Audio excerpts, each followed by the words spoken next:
എനിക്ക് ഇന്ന് എൻ്റെ ശ്രദ്ധയിൽപ്പെട്ട ഒരു പോസ്റ്റാണിത്.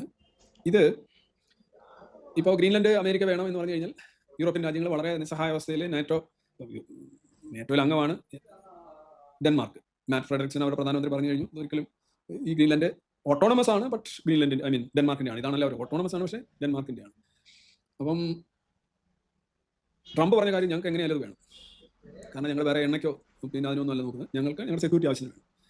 ആ സെക്യൂരിറ്റി അവിടെ ബീഫ് ചെയ്യണം. അവിടെ ചൈനയും റഷ്യയും അപ്രോപ്പറുണ്ട്. അപ്പോൾ ചൈനയും റഷ്യ അപ്രോപ്പറുണ്ട്. അപ്പോൾ സെക്യൂരിറ്റി ബീഫ് ചെയ്യണമെന്ന് പറഞ്ഞു. അതിന് ആ ഒരു ആവശ്യം പരിഗണിച്ചുകൊണ്ട് ഡെൻമാർക്ക് അടുത്ത ആകെ ചെയ്തിട്ടുള്ളത് ഒരു ഡോസ് കോഡിനെ കൂടുതൽ എക്സ്ട്രാ ആയിട്ട് അങ്ങോട്ട് കിട്ടുന്നതാണ് ട്രംപ് കളിയാക്കി പറഞ്ഞത്. ഡോസ് കോഡ് ചെന്നിട്ട് എന്ത് ചെയ്യാനാണ് എന്നുള്ളതാണ് കാര്യം. അതൊക്കെ ഡെൻമാർക്കിന് അതേ കഴിയും. ഡെൻമാർക്കിൻ്റെ ഒരു അവസ്ഥ നോക്കുകയാണെങ്കിൽ ഡെൻമാർക്ക് അമേരിക്കൻ ഒരു ശക്തിയല്ല. പക്ഷേ ഈ ഗ്രീൻലാൻഡ് അമേരിക്ക എടുക്കുകയാണെന്നുണ്ടെങ്കിൽ അത് സൈനികമായിട്ട് എടുക്കുകയാണ്. സൈന്യം അവിടെ യുദ്ധം ഉണ്ടാവുമെന്ന് തോന്നുന്നില്ല. അത് അമേരിക്കയിലെ ട്രംപിൻ്റെ തന്നെ ഉപദേഷ്ടാക്കളും ഒക്കെ തന്നെ പറയുന്നൊരു കാര്യം, ഗ്രീൻലാൻഡ് അമേരിക്ക ഏറ്റെടുക്കുകയാണെങ്കിൽ അതിനെ തടയാനായിട്ട് യുദ്ധം ചെയ്യാനുള്ള ഒരു രാജ്യം ഈ ലോകത്തില്ല എന്ന് തന്നെ. എന്നാൽ ഡെൻമാർക്ക് യുദ്ധത്തിന് പോകാൻ സാധ്യതയില്ല. പക്ഷേ അതോടുകൂടി നേറ്റോ എന്ന് പറയുന്ന ഒരു സാധനത്തിന്റെ ഇതാവും, അല്ലെന്നാണ് വേറെ രീതിയിൽ അത് പരിഹരിക്കണം. നേറ്റോ എന്ന് പറയുന്നത്, നേറ്റോയിലെ ഒരു ആർട്ടിക്കിൾ 5 എന്ന് പറയുന്ന ഒരു ക്ലോസ് ഉണ്ട്. ഒരു രാജ്യത്തിനെതിരെ വേറൊരു രാജ്യം യുദ്ധം വന്നു കഴിഞ്ഞാൽ നേറ്റോ ഒന്നടങ്കം ആ രാജ്യത്തെ എതിർക്കണം എന്നാണ്.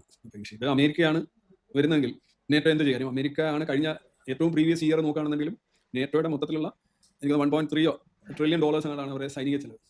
അതിൽ 64 to 67 ആ റേഞ്ചിൽ ചെലവ് വഹിക്കുന്നത് അമേരിക്കയാണ്. അമേരിക്കയാണ് അവരുടെ സ്പൈൻ എന്ന് പറയുന്നത്, നേറ്റോയുടെ സ്പൈൻ എന്ന് പറയുന്നത് അമേരിക്ക. ബാക്കി എല്ലാവരും ചേർന്നാണ് ഇത്രയും ചെയ്യുന്നത്. അമേരിക്ക അത് കൂടുതൽ വഹിച്ചിട്ടുണ്ട്. നേറ്റോ എന്ന് പറയുന്നത് അമേരിക്കയാണ്. ഇപ്പം നേറ്റോ എന്ന് പറയുന്നത് ഇവർ കൂടിയാണ്. അപ്പം ഡെൻമാർക്ക് ഇതിനെതിരെ ഒബ്ജക്ഷൻ ഉന്നയിച്ചു കഴിഞ്ഞാൽ വരുന്നൊരു പ്രശ്നം ഇതാണ്.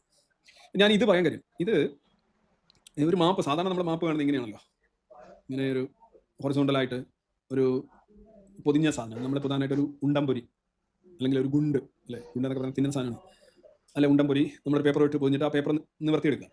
ആ രീതിയിലുള്ള മാപ്പാണ്, ദ്വിമാന മാപ്പുകളാണ് നമ്മൾ സാധാരണ ഇതിൽ കലണ്ടറിലൊക്കെ അല്ലെങ്കിൽ അവിടെ എങ്ങനെയൊക്കെയുള്ള രീതിയിൽ കാണുന്നത്. ഈ ദ്വിമാന മാപ്പുകളുടെ പ്രശ്നം എന്ന് പറഞ്ഞു കഴിഞ്ഞാൽ ധ്രുവത്തോട് അടുത്ത് വരുമ്പോൾ അവിടെയുള്ള രൂപങ്ങളൊക്കെ കുറെ കൂടെ വലുതായിട്ട് സ്ട്രെച്ച് ചെയ്തു. എന്നാൽ അതിൻ്റെ മധ്യത്തോട് വരുന്ന, മധ്യരയോട് അടുത്ത് വരുന്ന സ്ഥലങ്ങളിൽ അത് കുറച്ചുകൂടെ ചുരുങ്ങി കാണും.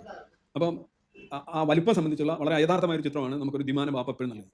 അതാണ് ഗ്രീൻലാൻഡൊക്കെ ഭയങ്കര സംഭവമായിട്ട്. ഗ്രീൻലാൻഡ് അത്രയും വലിപ്പമില്ല. ആഫ്രിക്ക ആണെങ്കിൽ വളരെ ഒരു മിതമായി കാണപ്പെടുന്നു.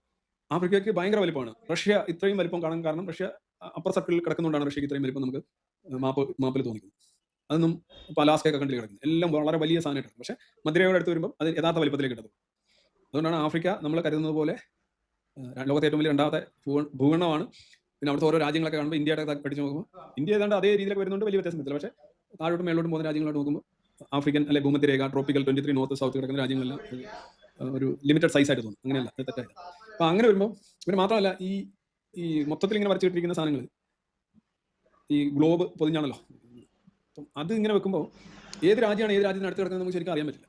ഉദാഹരണം, ഇന്ത്യയിൽ നിന്ന് അമേരിക്കയിലേക്ക് പോകണമെങ്കിൽ എങ്ങോട്ടാണ് പോകേണ്ടതെന്ന് ചോദിച്ചു കഴിഞ്ഞാൽ പടിഞ്ഞാറോട്ട് പോകാം, അറ്റ്ലാന്റിക് ക്രോസ് ചെയ്ത് അമേരിക്ക വന്നു ന്യൂയോർക്കിലൊക്കെ ചെന്ന് ഇറങ്ങും. ഇങ്ങോട്ട് പോകാം, പസഫിക് ക്രോസ് ചെയ്തിട്ട് ലോസ് ഏഞ്ചൽസിലോ അല്ലെങ്കിൽ സിയാറ്റിലോ ആ ഭാഗത്ത് പസഫിക് കോസ്റ്റിൽ ചെന്നിറങ്ങാം. അതായത് അമേരിക്ക പോകണമെങ്കിൽ അങ്ങോട്ടോ പോകാം, ഇങ്ങോട്ടോ പോകാം, അവിടെ രണ്ടും അമേരിക്കയാണ്. അതാണ് ഇതിൻ്റെ ഒരു പ്രത്യേകത. മാപ്പ് ഇല്ല നമുക്ക് മനസ്സിലാവും. പക്ഷേ ഈ ഒരു ചിത്രം നിങ്ങൾ നോക്കുക, ഇത് പോളാർ റീജിയനിൽ നിന്ന് ആ ഒരു വ്യൂ പോയിന്റുള്ള ചിത്രമാണ്. അവിടെയൊക്കെ ഈ സ്വീഡൻ, നോർവ, ആർട്ടിക് സർക്കിൾ കിടക്കും. റഷ്യൻ ഫെഡറേഷൻ ആണ് ഈ കിടക്കുന്നത്.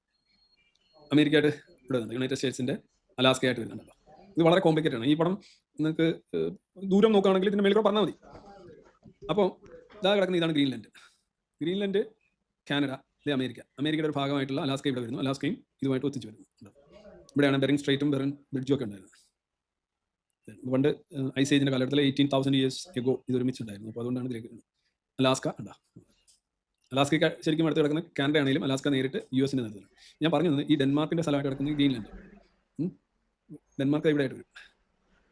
ഇവിടെ റഷ്യയുടെ ഈ ബാലിസ്റ്റിക് മിസൈൽ, ആണവ മിസൈലുകൾ, അതുപോലെ തന്നെ അതിൻ്റെ സൈലോകൾ എന്ന് പറഞ്ഞാൽ കുഴിയിൽ നിന്ന് കയറി ഇങ്ങനെ വരുന്നത്, ഈ സാധനങ്ങൾ മൊത്തം നല്ലൊരു പങ്ക് അവർ സെറ്റ് ചെയ്തിരിക്കുന്ന ഈ റീജിയനിലാണ്. ഈ റീജിയനിലേക്ക് ഇത് അമേരിക്ക റഷ്യയുമായിട്ട് പോകുകയാണെന്നുണ്ടെങ്കിൽ ഇതൊരു ടെക്നിക്കൽ ആംഗിളാണ്. ഇതിൻ്റെ ഒരു അപ്പോജിയിൽ വരും. അതായത് ഇതിനെ വെടിവെച്ചിടാനോ അല്ല ഇന്റർസെപ്റ്റ് ചെയ്യാനായിട്ടുള്ള ഏറ്റവും സഹായകരമായ പ്ലേസ് എന്ന് പറയുന്നത് അല്ലെങ്കിൽ സ്പോട്ട് എന്ന് പറയുന്നത് ഈ ഗ്രീൻലാൻഡാണ്, ഡെൻമാർക്കിൻ്റെ ഭാഗമായിട്ടുള്ള ഗ്രീൻലാൻഡ്. ഇതുകൊണ്ടാണ് ഇത് ചുറ്റും കപ്പലുകളോ അല്ലെങ്കിൽ മറ്റ് ഇൻസ്റ്റലേഷനോ ഉള്ളതുകൊണ്ട് മാത്രമല്ല, ഈ റഷ്യയുടെ ന്യൂക്ലിയർ ആയുധങ്ങൾ തന്നെ ഏതാണ്ട് അറൗണ്ട് 6,000 വരും. അതിൽ എത്ര മാർക്ക് ചെയ്യുന്നതെന്ന് അറിയില്ല. പക്ഷേ അതെല്ലാം പലതും സൈലോകളിൽ ഉറങ്ങുകയാണ്. ഇതിനെല്ലാം അവർ സെറ്റ് ചെയ്ത് വെക്കുന്നത് കുറേ എണ്ണം അമേരിക്കയ്ക്ക് നേരെയാണ്. അപ്പം അതിനെല്ലാം ഇന്റർസെപ്റ്റ് ചെയ്യാനായിട്ടും സൈനികമായിട്ട് ഇവിടെ പിടിമുറക്കാനും അവർക്ക് ഈ ഒരു സ്ഥലം വളരെ സഹായകരമാണെന്ന് ഈ ഒരു മാപ്പ് പോർഷനിൽ നിന്ന് കാണാൻ കഴിയും. അതാണ്